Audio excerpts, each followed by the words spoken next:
This video is episode 4, EQ, of our basic mixing and Pro Tools series.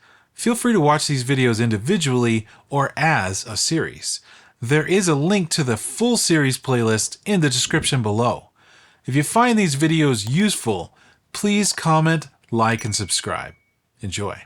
Okay, we're going to continue mixing by doing EQ processing. Now, we just did some dynamics processing in the past video and put channel strip plugins on every channel.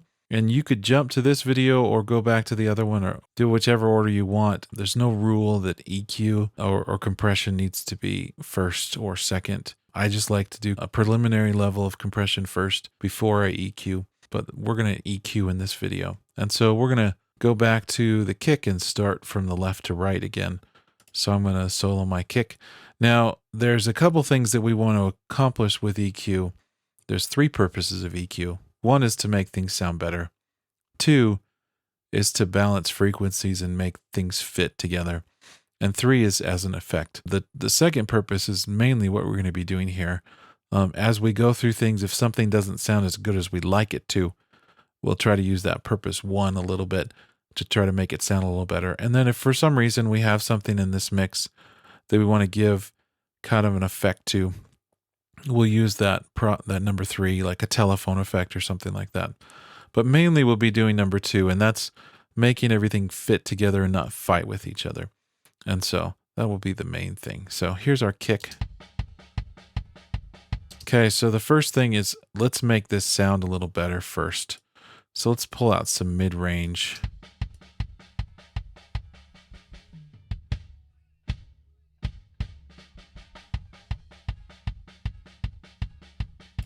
There's a nice bit of muddiness there in some of those upper mids, those mids. So then we're going to find a spot for that kick to really punch through.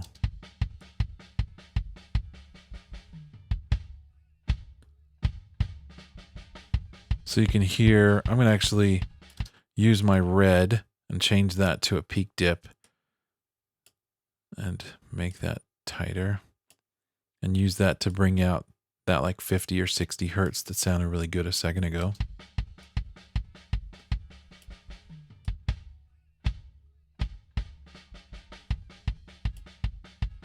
Okay, so I've got some nice stuff happening there. I'm pulling this out to kind of give space for the bass guitar eventually. And it's not the greatest sounding stuff with this kick drum. And then I'll use my blue to kind of find a little tapping spot.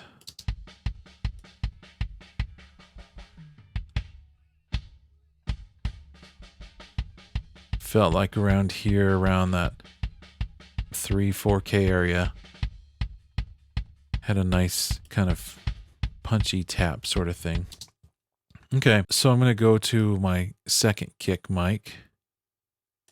This is the inside one. Very different sounding. So we'll do similar kind of stuff, but it sounds different. So there's a lot of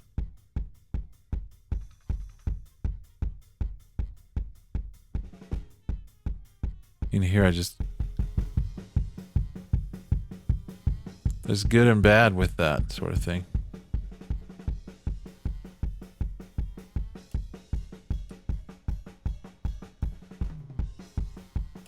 Okay, now we'll put them together.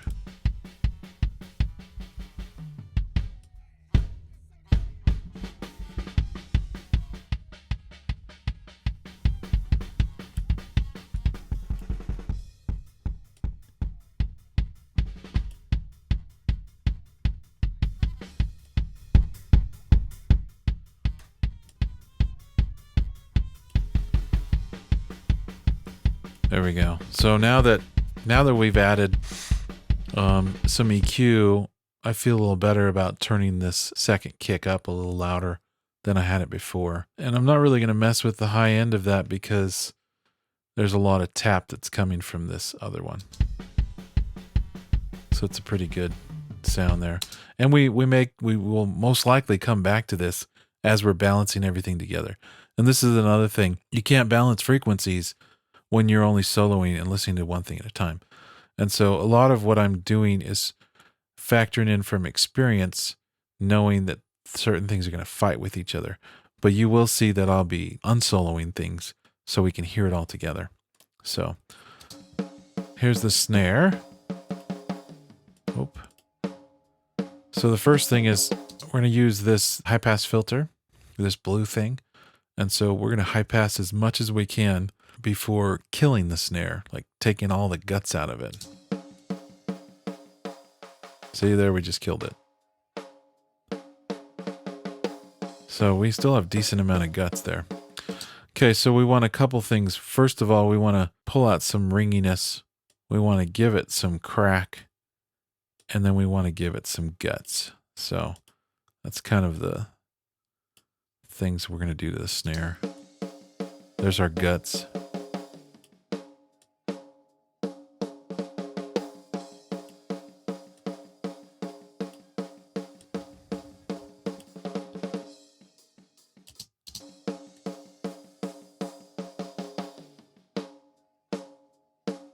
So usually somewhere between 5 and 8K is where the snare drum has some nice crack. So like 7.5 or so seems to be sounding pretty good. And we could narrow this if we want.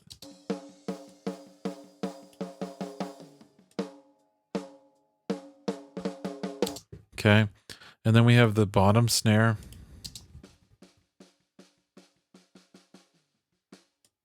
Get rid of tons of.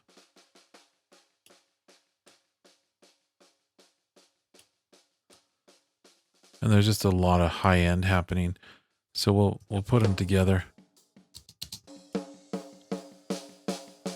See, that's the snares rattling. I'm just not that huge of a fan of miking them separately. I would probably have put my mic in a little different spot and tried to get the whole sound of the snare drum a little better than the two individual. But I've done both ways and made both ways work, so it can be done either way. Okay, so that's working for the snare drum. So then we have our toms. I'm going to have to switch over and find a spot where the toms actually play. So we'll loop this again.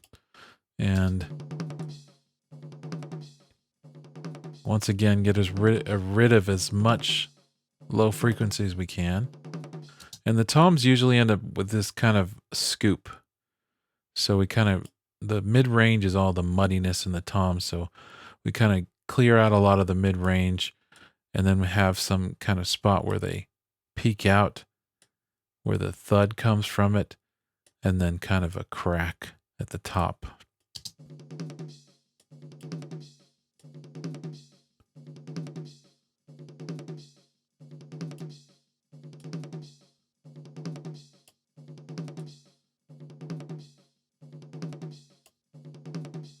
Okay, so that's going to work. We'll keep that other tom on and we'll go. Now this is the floor tom, so we're not going to take out as much low frequency, but we'll do the same kind of thing. And you can see if we look between the two of them, how the floor tom is further to the left there with more low frequency, and the high tom, the rack tom, has more low frequency taken out. And then we'll do the same thing. We'll kind of find a high frequency tap kind of spot.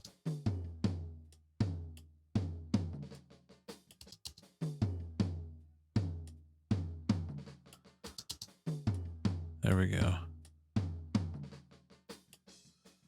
We'll make that yellow a little wider.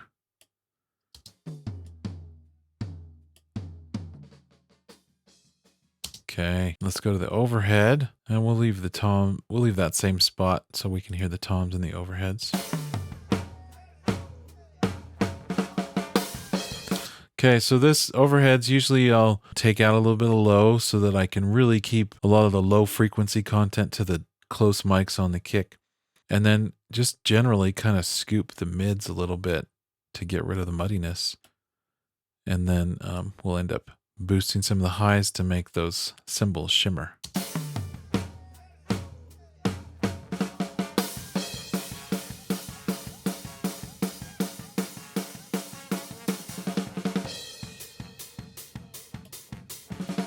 And once again, this one is going to be adjusted based on how the whole mix, everything sounds together. Okay, so these are our close overheads, which are cymbal mics basically. And we definitely want to get rid of a lot of low frequency on this. And we want to create kind of what's called a tilt, where we kind of pull out, even shelf a lot of the lows and then down and shelf the highs up.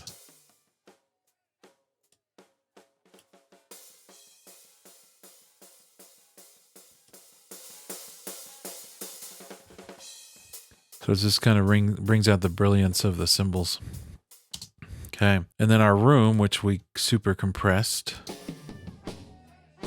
So along with that whole concept, usually comes a big scoop in the mids. We'll take out a little bit of the lows.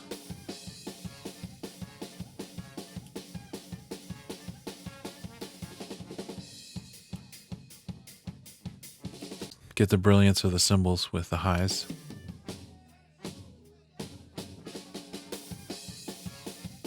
Okay, and we'll see how that goes.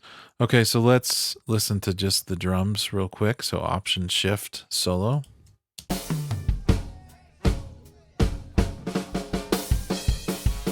Okay, and now we definitely start to see more of a difference. I'm going to Command Option Shift, click on the channel strip to deactivate it. No processing. Turn the processing back on. And part of this is this overhead. I mean, the room mic is way too loud, so.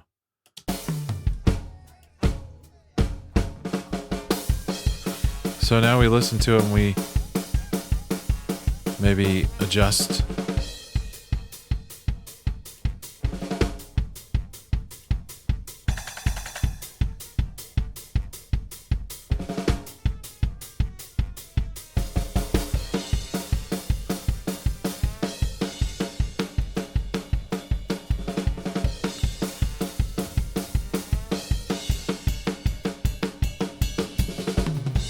There's that big room mic. Okay, so that sounded pretty good. I may tweak stuff as we go. I will tweak stuff as we continue. But let's get the bass kind of working next. So once again, like most stuff, there's a lot of mid-range that we want to dip. Another reason why we're dipping the mid-range is we're making room for the vocals. So the vocals are going to be kind of prominent in this 1 to 2K yellow range.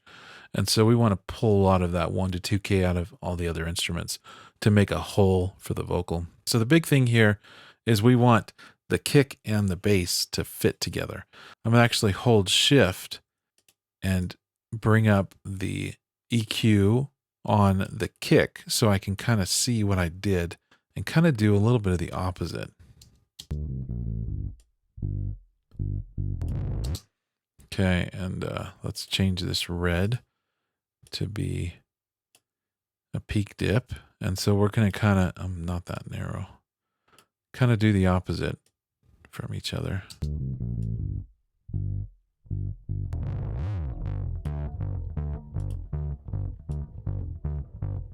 And I'm going to listen to the kick with it. We'll put both kicks on there.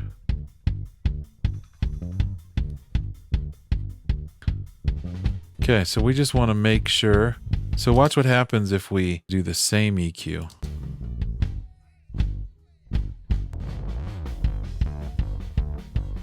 They kind of cover each other up if we kind of go opposite from each other.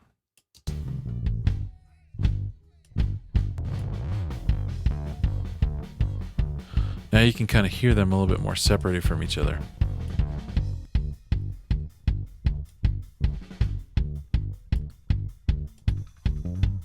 We're gonna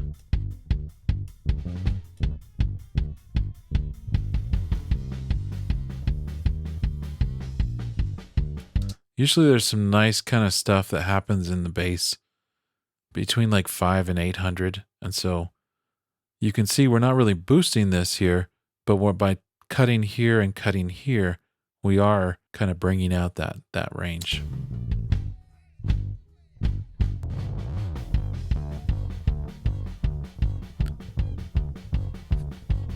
Okay, so you can hear how the bass and the kick are kind of working together now. Here's the accordion. So this one's just pretty straightforward. We want to get rid of as much low frequency as we can without killing it.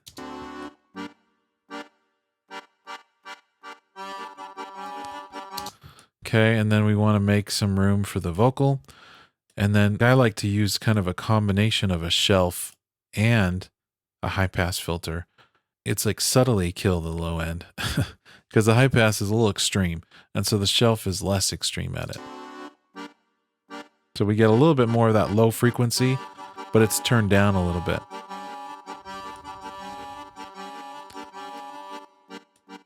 Okay, and then in this circumstance, with our blue here, with our high end, we might want to find a spot for this to peak out, and this might get it will probably get adjusted later.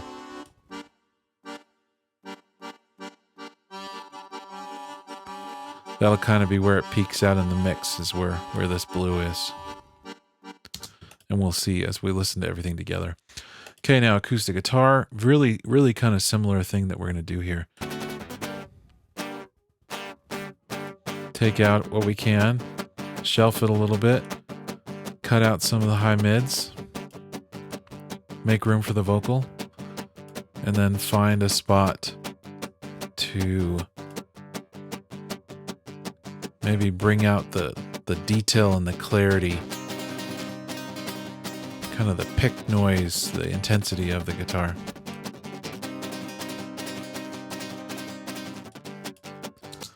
Okay, so let's do the trombone. So we're going to try to get rid of as much low frequencies as we can, because in this circumstance, the bass and the kick drum are really the foundation. The trombone is more accents and stuff like that. And so we don't want it to fight with the low frequency bass that we have.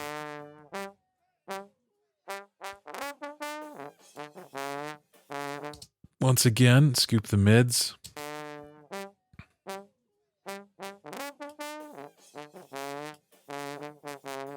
And maybe we find a low mid spot for it to kind of pop out.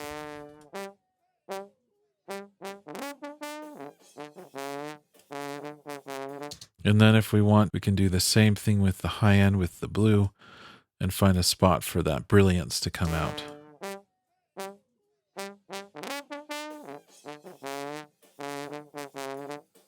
Which once again will be adjusted as we continue further. Okay, let's go to the trumpet. We're going to be a little bit more extreme, getting rid of low frequency.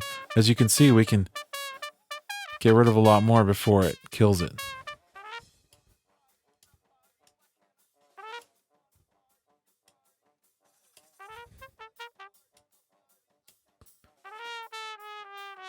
Something like that might just work fine on this trumpet.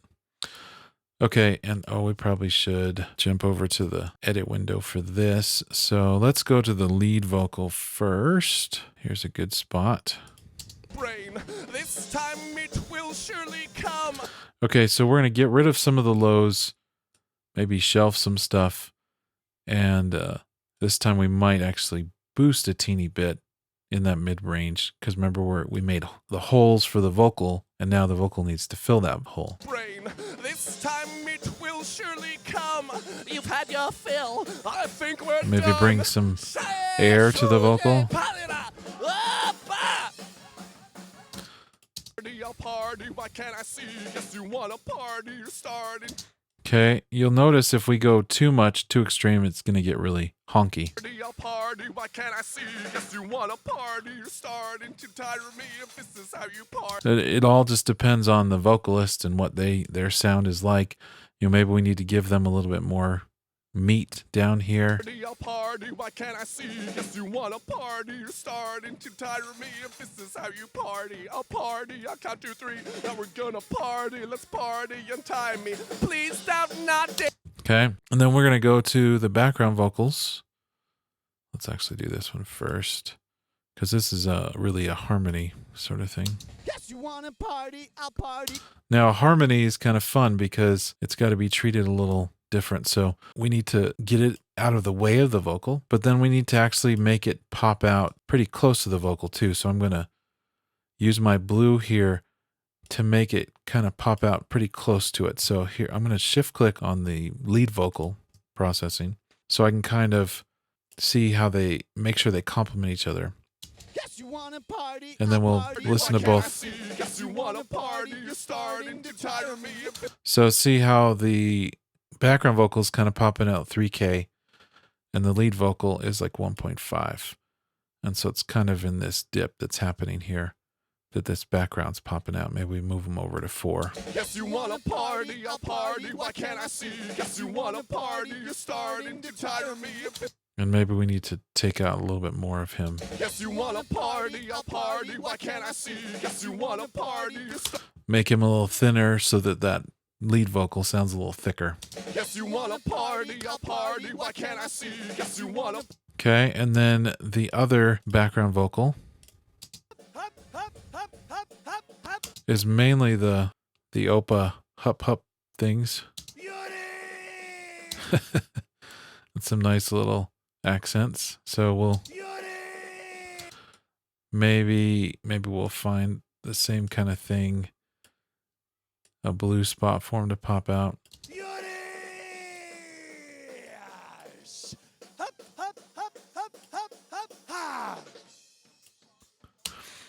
Okay, so let's listen to all of them together now.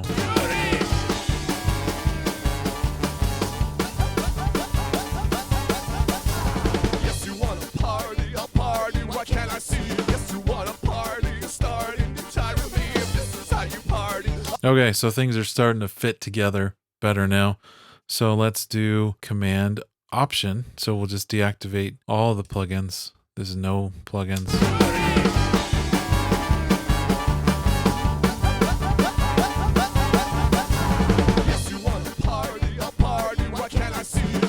Okay, and we'll turn them back on. You'll notice that deactivate is louder, which is a good thing. We've kind of controlled the volume a little bit. It may seem like the louder is better, but overall it will end up being louder because we've done all this processing.